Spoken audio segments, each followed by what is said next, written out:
Hey everybody, it's Dr. Carmen Bryant, and this is Car Chronicles. You guys ready? Let's do this.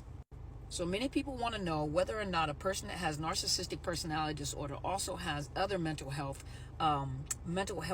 conditions or mental health disorders. Yes, a person that has narcissistic personality disorder oftentimes does have, most of the times, almost all the times, has a co-occurring condition, a co-occurring disorder. You have to remember that a person that has narcissistic personality disorder, something has happened during those developmental stages of growth.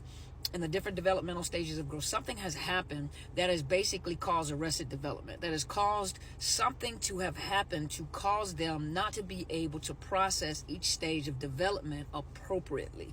The best way I can explain it. And so it's almost like at one point in time, it used to be, the disorder used to be called mental retardation. It was mild, moderate, or severe retardation, meaning a hindrance, a slowdown of, growth, mental growth. Now we call it cognitive or intellectual delay. And although a narcissist, some of them do have cognitive or intellectual delays, something has happened during those stages that has caused that narcissist to be, it's like emotionally delayed. Oftentimes you can look at that narcissist, and those of you that have had personal experiences with them, when they have those temper tantrums or when they just, that mask drops, and you can almost pinpoint the age, emotional age that narcissist may be in, or it's like they stop right there.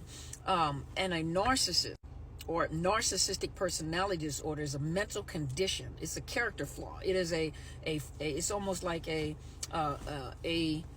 condition that affects the character, the personality, that character of a person, the personality of that person. It is. But narcissistic personality disorder is a mental condition in which a person has a unreasonably high self of importance. There's one thing to seek attention, but there's one thing to seek more attention than needed. Seek a level of importance, or seek attention from people to a point where you are obsessed with seeking attention and admiration from people. That lets you know that something is wrong when a person cannot self-regulate, and they have to find importance by, it's almost like agitating, or they have to find importance, and the only way they can find some type of self-importance is by what they can do to someone else. Whether it is positive or negative reactions they get from people, the only way they feel any momentary sense of self-worth is by how a person reacts to them, positive or negative. Gives them a sense of control, a sense of power. Remember, they lack the ability to understand other people's emotions. They don't have empathy. They have cognitive empathy, meaning they understand how the emotions work. They know how to push your buttons to get the reactions that they want. On the lower end of the narcissistic personality disorder spectrum, this is when they're more the overt type of narcissist, where they're all over the place. These were like a lot of domestic violence and police calls, and they have not come into terms with, it's not in terms with who they are, because a lot of them do not know or do not agree with the fact that they have narcissistic personality disorder, but they're all over the place discovering themselves.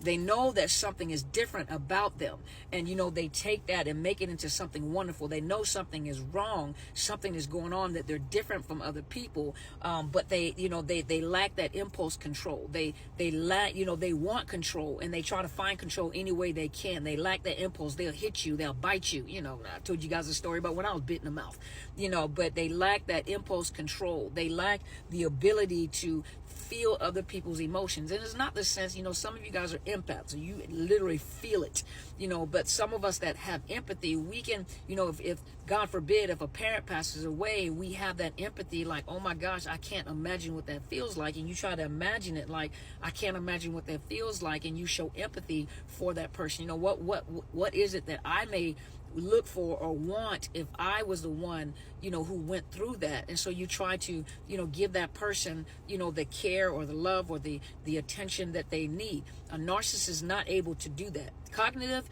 empathy, meaning they understand how emotions work. They know how to push your buttons, but the emotional empathy they don't have. They don't know how to connect with people or have real feelings for people, because anything that a person says, they take it upon themselves, for themselves. And remember, there's no definitive answer as to how narcissistic personality disorder has developed. For some people, a lot of the people that I have seen in clinic, a lot of them have been through traumatizing situation, rejection, abandonment, abuse, sexual abuse, but you do know that it's environmental, genetics. There are a lot of things that play into developing this order. Some people develop narcissistic personality disorder and some people don't. Some people develop borderline personality disorders, that cluster B personality disorder circle. Some develop antisocial personality disorder. Some get borderline personality disorder, develop borderline personality, some histrionic, but all these traits have a familiarity. They have similar traits. So sometimes it's hard to distinguish,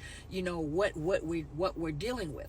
And so that's why it's very imperative that you don't try to diagnose the disorder. That is left to the professionals, because what you may think is NPD may be borderline, and what some people think is borderline personality disorder may actually be NPD. And the thing about it is, if you do research, a lot of people who do research in journals and studies and testing and measurements, that you do on the psychological, psychiatric level with researchers, it is found that there are a lot of people that have borderline personality disorder have a high rate, have a high percentage of also having NPD, and vice versa.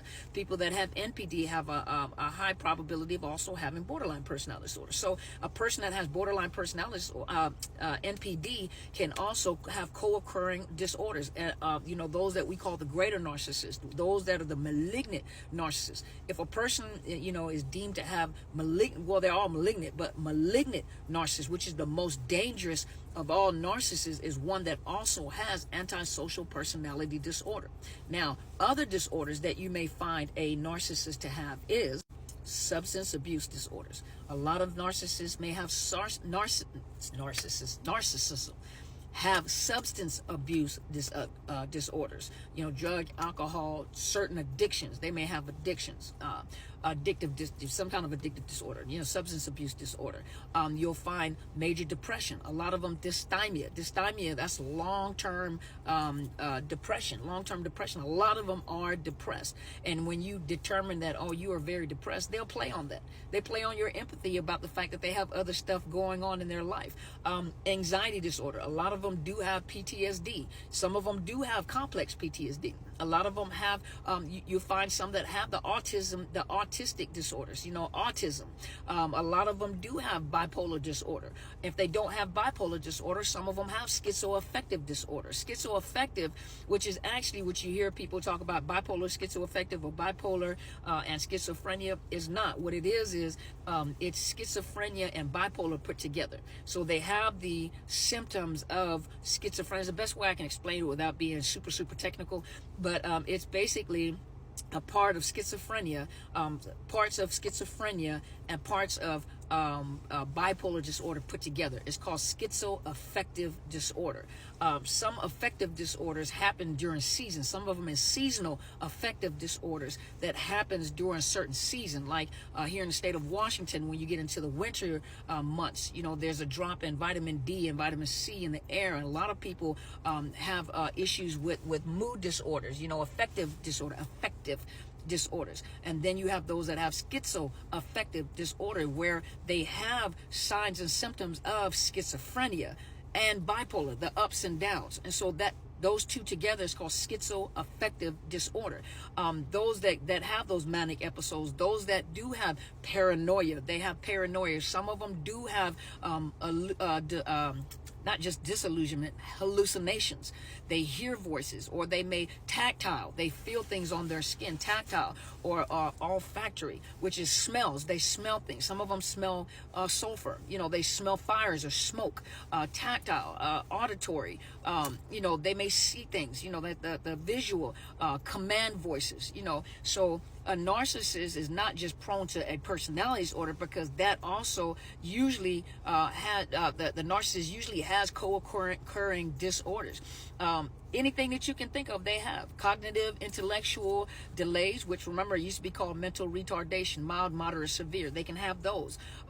For the most part, though, most of you guys think that they have dissociative disorder or multiple personality disorder. It is very unlikely that a person that has NPD also has DD, or dissociative disorder. But they do change personalities. but that's not the disorder.